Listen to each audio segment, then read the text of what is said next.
తెలంగాణ ఆర్టీసీలో 8 ఏళ్ల సుదీర్ఘ విరామం తర్వాత ఎన్నికల నగారం మోగింది. గుర్తింపు కార్మిక సంఘం ఎన్నికలు నిర్వహించేందుకు కాంగ్రెస్ ప్రభుత్వం గ్రీన్ సిగ్నల్ ఇచ్చింది. ఈ మేరకు కార్మిక శాఖ ఎన్నికల ప్రక్రియను అధికారికంగా ప్రారంభించింది. Joint commissioner of labour Sunitha Gopal Das ను ఎన్నికల రిటర్నింగ్ అధికారిగా నియమిస్తూ ఉత్తర్వులు కూడా జారీ అయ్యాయి. అయితే ప్రభుత్వ నిర్ణయంపై ఆర్టీసీ కార్మికులు కార్మిక సంఘాల నుంచి తీవ్ర వ్యతిరేకత వ్యక్తమవుతోంది. తాము అధికారంలోకి వస్తే ఆర్టీసీని ప్రభుత్వంలో విలీనం చేస్తామన్న హామీని పక్కన పెట్టి ఇప్పుడు ఎన్నికలు నిర్వహించడంపై కార్మికులు మండిపడుతున్నారు.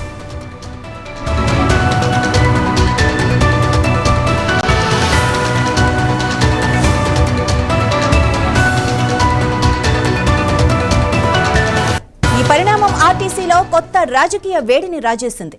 గతంలో 2016లో ఉమ్మడి రాష్ట్రంలో చివరిసారిగా గుర్తింపు సంఘం ఎన్నికలు జరిగాయి. ఆ తర్వాత అధికారంలోకి వచ్చిన బీఆర్ఎస్ ప్రభుత్వం 2018 తర్వాత ఎన్నికలు నిర్వహించకుండా కార్మిక సంఘాల గుర్తింపును రద్దు చేసింది. అప్పటి నుంచి ఎన్నికల ఊసే లేకుండా పోయింది.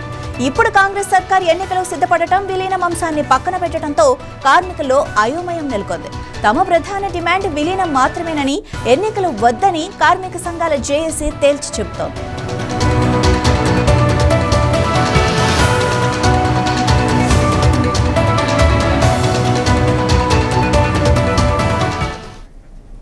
మరోవైపు 8 ఏళ్లలో ఆర్టీసీలో కార్మికుల సంఖ్య కూడా బాగా తగ్గిపోయింది. 2018లో దాదాపు 52,000 మంది ఓటర్లుండగా ఇప్పుడు ఆ సంఖ్య 36,120కి పడిపోయింది.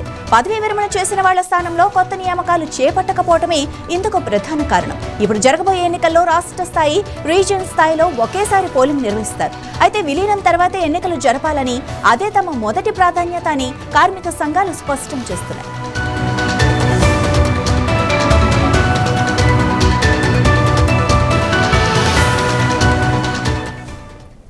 ఈ మొత్తం వ్యవహారంపై రవాణా శాఖ మంత్రి పొన్నం ప్రభాకర్ స్పందించారు. గుర్తింపు సంఘం ఎన్నికలు పూర్తయ్యాకే ఎన్నికైన ప్రతినిధులతో చర్చించి విలీన ప్రక్రియను పూర్తి చేస్తామని ఆయన హామీ ఇచ్చారు. విలీనానికి ప్రభుత్వం కట్టుబడి ఉందని, కార్మికులు ఆందోళన చెందాల్సిన అవసరం లేదని భరోసా ఇచ్చారు. ఎన్నికల ఏర్పాట్లపై మంత్రి పొన్నం ప్రభాకర్ సోమవారం ఉన్నత స్థాయి సమీక్షా సమావేశం నిర్వహించబోతున్నారు. ఈ సమావేశం తర్వాత ఎన్నికల షెడ్యూల్పై స్పష్టత వచ్చే అవకాశం ఉంది.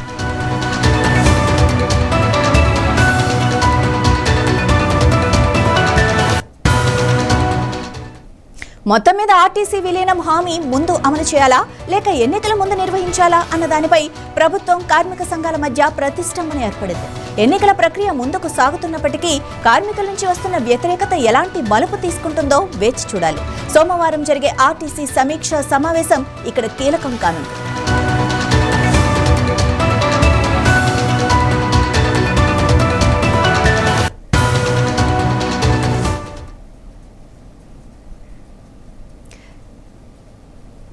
ఇక ఆర్టీసీలో ఫస్ట్ ఎన్నికలా లేకపోతే విలీనమా అన్న దాని గురించి ఇప్పుడు సమీక్షా సమావేశం రేపు సోమవారం జరగబోతోంది. ఇక ఇదే విషయానికి సంబంధించి మరింత సమాచారం మా ప్రతినిధి రాజ్ కుమార్ అందిస్తారు.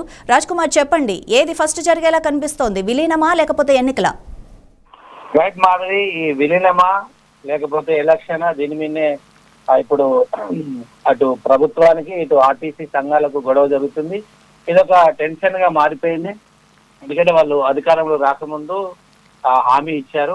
హామీలో భాగంగా మరి ఆర్టీసీని ప్రభుత్వంలో విలీనం చేయడానికి, సో దానికంటే ముందు బీఆర్ఎస్ ప్రభుత్వం కూడా విలీనం చేయడానికి అన్ని ప్రతిపాదన చేసింది. ఈలోపు ఆ ప్రాసెస్ అయ్యేలోపు ఎలక్షన్స్ వచ్చాయి. ఎలక్షన్ లో బీఆర్ఎస్ ఓడిపోయి కాంగ్రెస్ ప్రభుత్వం అధికారంలోకి వచ్చింది. అధికారంలోకి వచ్చి నిన్నటికి ఎగ్జాక్ట్లీ 2.5 సంవత్సరాలు, అంటే 30 నెలలు పూర్తయింది.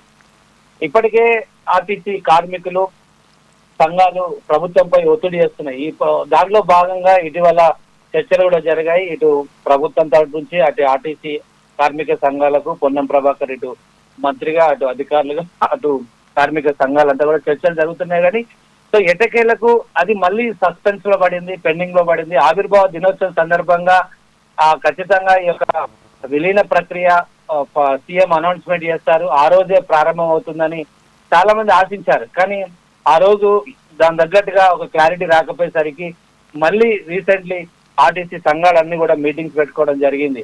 సో దీని మీద ఒకవైపు ప్రభుత్వం పై ఒత్తిడి చేస్తుంటే, ప్రభుత్వం ఏమో ఎన్నికలు జరిగిన తర్వాత, కార్మిక సంఘం ఏమైతే ఉందో ఆర్టీసీ ఎన్నికలు జరిగిన తర్వాత మేము విలీనం చేస్తామని ప్రభుత్వం చెప్తుంది. కానీ కార్మికులు మాత్రం దీని మీద, కార్మిక సంఘాలు ఆందోళన చెందుతున్నాయి. ఇది కేవలం ప్రభుత్వము దీన్ని ఆలస్యం చేయడానికి, పెండింగ్ లో పెట్టడానికి, విలీన ప్రక్రియను పోస్ట్ పోన్ చేయడానికి మాత్రమే ఈ యొక్క ఎలక్షన్ చేసిన తర్వాత అని వీళ్ళు విమర్శలు చేస్తున్నారు. సో ఎన్నికల పేరుతో విలీన ప్రక్రియను మరింత సాగదీసే కార్యక్రమము ప్రభుత్వం చేస్తుందని కార్మిక సంఘాలు ఆరోపిస్తున్నప్పటికీ మంత్రి పొన్నం ప్రభాకర్ మాత్రం ప్రభుత్వం తరఫున ఒక క్లారిటీ ఇచ్చే ప్రయత్నం చేస్తున్నారు. ఖచ్చితంగా ఈ కార్మిక సంఘాల ఎలక్షన్ తర్వాత కమిటీ చేస్తాము, ఒక కమిటీ నుంచి ఖచ్చితంగా మీకు ఒక విలీన ప్రక్రియ అనేది మేము చట్టబద్ధంగా చేస్తామని పొన్నం ప్రభాకర్ హామీ ఇస్తున్నప్పటికీ క్లారిటీ అయితే లేదు. కార్మికులు అయితే ఆరోపణ చేస్తున్నారు, విమర్శిస్తున్నారు. ఖచ్చితంగా ఇది ప్రభుత్వము ఆలస్యం చేయడానికే, పోస్ట్ పోన్ చేయడానికని చేస్తున్నారు. అయినను పొన్నం ప్రభాకర్ హామీ ఇచ్చారు. 10% ఫిట్మెంట్ పిఆర్సీ ఇచ్చేందుకు కూడా ప్రభుత్వం ఒప్పుకుంది. అయినా కూడా విలీనం చేయాల్సిందే, విలీనం తర్వాతనే ఎన్నికలని కార్మికులు అంటున్నారు. కానీ ప్రభుత్వం మాత్రం ఎన్నికల తర్వాతనే విలీనమని ప్రభుత్వం అంటుంది. సో దీంతో సస్పెన్స్ కొనసాగుతుంది. సోమవారం రోజు ఒక రివ్యూ మీటింగ్ ఉంది, సమీక్ష సమావేశం. దీంట్లో అటు ఉద్యోగులు పట్టుబడుతున్నారు, ఇటు ప్రభుత్వం తరఫు నుంచి ఒక సమీక్ష జరిగే అవకాశం ఉంది. సో మొత్తం మీద ఈ ప్రక్రియ అయితే ఆలస్యం అవుతుంది. ప్రభుత్వం కాస్త ఇది ఆలస్యం చేసేటట్టు కనబడుతుంది. ఎందుకంటే ఆర్టీసీ లాస్ లో ఉంది, ఇప్పటికే ప్రభుత్వ ఖజానా చాలా తక్కువ లాస్ లో ఉంది అని పలుమార్లు ముఖ్యమంత్రి ప్రభుత్వం నుంచి మంత్రులు హెచ్చరించినప్పుడు, సో ఈ విలీనం ఒకవేళ ఆర్టీసీ విలీనం చేస్తే మరింత భారమే అవకాశాలు ఉన్నాయి. కాబట్టి దీన్ని కావాలని పోస్ట్ పోన్ చేయడము, తర్వాత రిటైర్మెంట్ అయిన ఉద్యోగులకు సంబంధించిన బెనిఫిట్స్ కానీ, కాకపోతే ఇంకా ఖజానాపై భారం పడే అవకాశాలు ఉన్నట్టుగా అధికారులు చెప్పడంతో ఇది కాస్త పోస్ట్ పోన్ చేసినట్టుగా మనకు స్పష్టంగా కనబడతా ఉంది. రైట్ రాజ్ కుమార్, ఒకవేళ రేపు సమీక్ష జరగనుంది, అందులో అధికారులు ఏం తేల్చబోతున్నారు? ఒకవేళ ఆర్టీసీ కార్మికులు మేము విలీనం తర్వాత ఎన్నికలకు వెళ్తామని భీష్మించి కూర్చుంటే ఈ అధికారులు కానీ ప్రభుత్వం కానీ ఎలాంటి చర్యలు తీసుకోబోతోంది?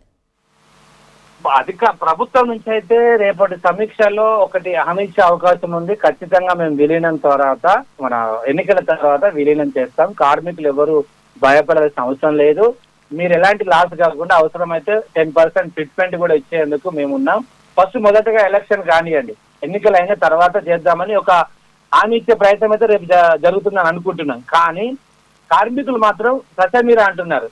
సో ఒకవేళ ప్రభుత్వము ఎన్నికలకే వెళ్ళండి తర్వాత విలీనం అంటే సమ్మె చేయడానికి కూడా వీళ్ళు రెడీగా ఉన్నారు. మొన్ననే సమ్మె అంటే ప్రభుత్వం చర్చలు జరిపింది, తాత్కాలికంగా ఆపేశారు.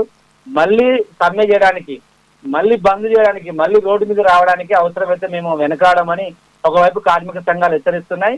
సో ఖచ్చితంగా రేపటి మీటింగ్ చాలా కీలకంగా మారబోతుంది. ఇప్పటికే చాలా మంది ఉన్నారు, రిటైర్మెంట్ అయిన వాళ్ళు ఉన్నారు, ఇప్పుడున్న వాళ్ళు ఉన్నారు. ఇదంతా ఒక క్లారిటీ రావాలని ప్రభుత్వం చెప్తుంది. ఈ ప్రక్రియ కొంత కావాలి, పేపర్ వర్క్ జరుగుతుంది, డాక్యుమెంటేషన్, ఈ ప్రక్రియ అయిపోతుంది. ఈ లోపు ఎన్నికలు పెట్టుకోండి, ఎన్నికలు అయిన తర్వాత చేద్దామని ప్రభుత్వం అంటున్నప్పటికీ రేపటి విషయంలో కొంత క్లారిటీ వచ్చే అవకాశం ఉంది. మరి ప్రభుత్వం పైసే అవుతుందా, కార్మిక సంఘాలది పైసే అవుతుందా రేపు చూడాలి మరి. Right, thank you Raj Kumar.